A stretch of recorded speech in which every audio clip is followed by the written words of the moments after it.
बिस्मिल्लाहिर्रहमानिर्रहीम। अस्सलाम वालेकुम। इमरान खान और टीटीपी का जो मामला है वो बिल्कुल फैसला कुन मोड़ पर आ चुका है। इमरान खान ने बड़ी रिस्पॉन्सिबिलिटी उठाकर टीटीपी से मुज़ाकरात का फैसला किया और जाहिर सी बात है इसमें चाइना की इन्वॉल्वमेंट थी, रियासत पाकिस्तान की इन्वॉल्वमेंट थी, सबकी थी। अब सूरत हाल ये है कि अफ़गान तालिबान की मदद से तहरीक तालिबान के साथ जो मुज़ाकरा चल रहे हैं उसमें तहरीक तालिबान ने 3 शराइत रखी हैं पाकिस्तान के सामने।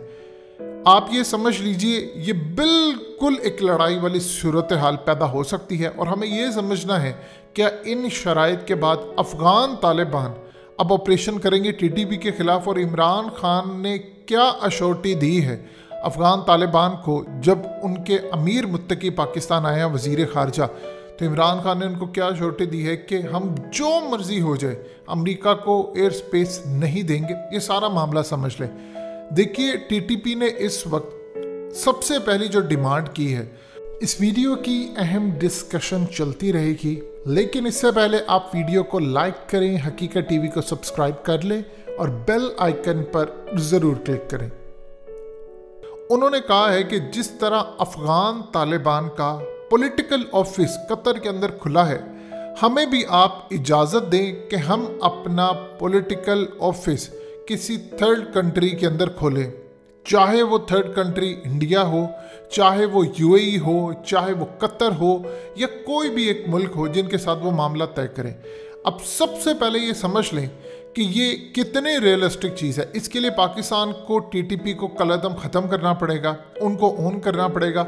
सवाल ये पैदा होता है कि अफ़गान तालिबान का ऑफिस तो इसलिए कतर के अंदर खुला था कि उस वक्त जब अमेरिका ने कहा कि हम आपसे मुज़ाकरात करना चाहते हैं, जाहिर सी बात है अफ़गानिस्तान में तो लड़ाई हो रही थी, उन्होंने कहा कि हम लड़ाई को ख़त्म करके मुज़ाकरात नहीं करेंगे। तो अफ़गानिस्तान में ऐसा तो नहीं हो सकता था कि आप लड़ भी रहे हैं और साथ साथ मुज़ाकरात।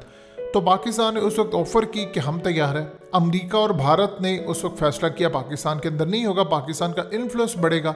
उसके बाद सऊदी अरब ने आगे पेशकश की, अमेरिका ने इनकार कर दिया कि सऊदी अरब के साथ इनके माजी के ताल्लुकात है। तुर्की ने ऑफ़र की, तुर्की को भी इनकार कर दिया। कतर को चूज़ किया गया क्योंकि कतर में अल उदैर एयरबेस सबसे बड़ी अमेरिका की वहाँ पर मौजूद है। तो तालिबान का ऑफिस वहाँ पर कायम हुआ, अमरीकी वहाँ पर आए और कतर की इन्वॉल्वमेंट नहीं थी, तो लिहाजा वहाँ पर तो इसलिए ऑफिस खुला। अमरीका लड़ाई करने के लिए वहाँ पर आया था, वो गासिब था और इसीलिए उनके खिलाफ एक थर्ड कंट्री के अंदर पूरी दुनिया के सामने मुज़ाकरात हो रहे थे। ये वो मामला था जिसके बाद ऑफिस खुला। अब तहरीक तालिबान का आप ऑफिस किस बात से किसी दूसरे मुल्क में खोल सकते हैं? यानी वो पाकिस्तान का एक ग्रुप है छोटा सा जो चंद हज़ार या चंद 100 लोगों पर मुश्तमिल होगा, उनके बैक पर इंडिया और ये वो सारी चीज़ें थी। अब वो मुज़ाकरात करें तो इस सूरत हाल के अंदर उनकी ये जो पहली शर्त है वो तो किसी सूरत तस्लीम करने के लिए पाकिस्तान तैयार नहीं। अब दूसरी जो उसमें शर्त है वो बड़ी अजीब व गरीब है। देखिए उन्होंने कहा है कि पाकिस्तान में शरीयत नाफिज की जाए। पाकिस्तान में हर शख्स चाहता है कि इस्लामिक निज़ाम हो। देखिए पाकिस्तान में इस्लामिक निज़ाम 0.001% भी नहीं है, बिल्कुल इस्लामिक निज़ाम नहीं है, चंद शिके हैं। लेकिन इस सूरत हाल के अंदर जो तहरीक तालिबान वाले शरीयत चाहते हैं वो तो इस्लाम का हिस्सा नहीं है। यानी वो आप देख लीजिए कि कहते हैं कि आप मुसलमानों से लड़ना जायज़ है, वो बंदूक की नोक के ऊपर लोगों को दाढ़ियाँ रखवाना या उसके अलावा मुसलमानों को मारना, और उनका इस्लाम और खुलफा राशिदीन के इस्लाम में ज़मीन आसमान का फ़र्क है। अब एक छोटी सी मिसाल समझ लें कि उस वक्त मुल्ला उमर ने कहा था हकीमुल्लाह और तहरीक तालिबान को कि तुम पाकिस्तानियों को मार रहे हो जो कि मुसलमान है, ये इस्लाम में जायज़ नहीं है, ये हराम है। अगर तुमने लड़ना है तो आओ हमारे साथ अफ़गानिस्तान में अमेरिका के ख़िलाफ़ लड़ो, ना कि तुम पाकिस्तान को मारो और पाकिस्तान हमारा दूसरा घर है।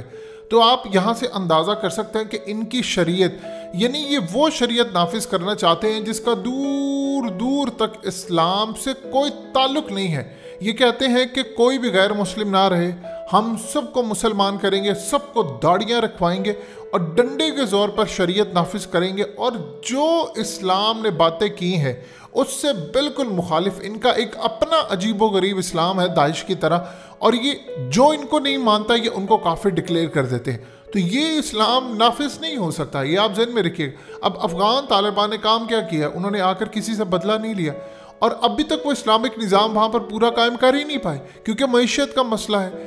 आप मिसाल के तौर पर क्या इस बात पर कि चोरी की सज़ा आप हाथ काटना और पैर और ये वो तमाम चीज़ें आप नाफिज कर सकते हैं? आप पूरी नहीं नाफिज कर सकते, वहाँ पर भूख है।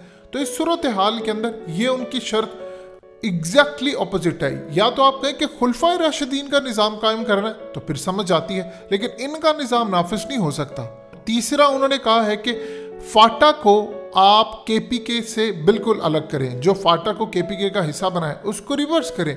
अब आप देख लें कि ये क्या चीज़ है। पहले फाटा इंडिपेंडेंट था और यहाँ पर इन्होंने अपनी हुकूमत कायम की थी। ये चाह रहे हैं कि हम उसी तरह हुकूमत कायम करें जिस तरह इंडिया बैक कर रहा था कि फाटा को अलग कर दिया जाए। तो इस सूरत हाल के अंदर ये मामला बिल्कुल समझ से बाहर है। वो शराइत इस वक्त सामने रखी हैं। अब क्या इनके खिलाफ ऑपरेशन होगा या क्या होगा? देखिए, अमीर मुत्तकी आए हैं पाकिस्तान, ये वजीर खारजा है, इमरान खान से होती है मुलाकात, ISI के चीफ बैठे हुए थे। उन्होंने आकर पहले कहा कि देखिए, आप अमेरिका जो मामला सामने आ रहा है उनको अश्योरिटी दी गई कि आप बेफिक्र हो जाए, हम अमेरिका को एयर स्पेस नहीं देंगे, चाहे जितनी मर्जी दफ़ा अमेरिका अपने मीडिया में कह ले, जो बाइडन भी ऐलान कर दे, तो हम एयर स्पेस नहीं देंगे किसी तरह के ऑपरेशन के लिए। ये एक तो अश्योरिटी दी गई। फिर उसके बाद उन्होंने कहा कि इंडिया से गंदम की एड आनी है तो वो एड आप पाकिस्तान के रास्ते आने दें। अब असल में भारत को लगा है झटका। भारत तालिबान के साथ ताल्लुकात बहाल कर रहा है। वो डरते हैं अफगान तालिबान से। पहले वो अफगानिस्तान में एड भेजते थे ईरान के रास्ते और अब उनको पाकिस्तान के रास्ते भेजना पड़े। अब बहुत सारे लोग कह रहे हैं ये क्यों है ऐसा। देखिए, तालिबान अपनी ग्रिप मजबूत कर रहे हैं। अभी उन्होंने किसी के साथ लड़ाई नहीं करनी, वो अपने आप को बिल्कुल मजबूत करें। पाकिस्तान के रास्ते गंदम जाने का मतलब ये है कि वो ये जाहिर करना चाहते हैं कि जिसने भी अफगानिस्तान तक पहुंचना है वो पाकिस्तान के रास्ते होकर जाएगा। यानी अमेरिका ने आना है, तुर्की ने आना है, इंडिया ने आना है, तो पाकिस्तान का इन्फ्लुएंस है इनकी मर्जी के बगैर नहीं हो सकता। हम ताल्लुकात सबके साथ चाहते हैं, लेकिन हमारा पहला घर अफगानिस्तान, दूसरा पाकिस्तान और बाकी फिर बाद में। अब इस गंदम के अंदर माजी में इतनी गंदी गंदम भेजी जाती थी अफगानिस्तान में कि वो ख़ास तौर पर ख़राब हो जाती थी, लोगों को हेल्थ के मसले थे। इस दफ़ा इंडिया ये काम नहीं कर पाएगा क्योंकि तालिबान का उनको अच्छी तरह पता है। वैसे भी वहाँ पर जाकर इंस्पेक्शन होगी, अगर एक भी काम गलत हुआ तो फिर इंडिया की खैर नहीं। अब पाकिस्तान ये तमाम फैसिलिटीज़ क्यों दे रहा है? हमने अफगान तालिबान को कहा है कि अगर हम मुज़ाकरात करते हैं और TTP के साथ मामला तय नहीं होते तो फिर अफगान तालिबान ऑपरेशन करेंगे TTP के खिलाफ। अगर TTP को ज़रूरत है कि वो इस्लामिक शरीयत में रहना चाहते हैं तो जाएं, वो अफगानिस्तान चले जाएं, जाकर वहाँ पर रहें। हम इनको जाने का रास्ता देंगे कि आप यहाँ से निकलें, अपने बंदे लेकर जाएं, रहे वहाँ जाकर इस्लामिक निज़ाम है। लेकिन पाकिस्तान के अंदर आप अपनी शरीयत, क्योंकि TTP वाले अफगान तालिबान के इस्लामिक निज़ाम को भी नहीं वो पूरी तरह तस्लीम करते, सिर्फ दिखावा करते। तो ये सूरत हाल है कि पाकिस्तान बिल्कुल लास्ट मोमेंट पर है। इस दफ़ा अगर ये मुज़ाकरात नाकाम होते हैं तो फिर याद रखिएगा, फिर पाकिस्तान और अफगान तालिबान मिलकर ऑपरेशन करेंगे, यानी वो अपनी साइड से ऑपरेशन करेंगे TTP के खिलाफ, हम यहाँ से, और इनको बिल्कुल हम दबोच लेंगे। अगर ये हथियार डालकर कौमी धारे में आना चाहते हैं तो फिर पाकिस्तान के लॉ के मुताबिक आप रहें यहाँ पर, तो मामला तय होंगे। अदरवाइज मामला आपके लिए बंद गली में दाखिल हो गए, क्योंकि ना आपको इसराइल बचाने आएगा, ना इंडिया, और ना ही कोई और मुल्क। हकीकत टीवी को सब्सक्राइब करना मत भूलें, वीडियो को लाइक करें, शेयर करें और कमेंट सेक्शन में अपनी राय का इजहार ज़रूर करें।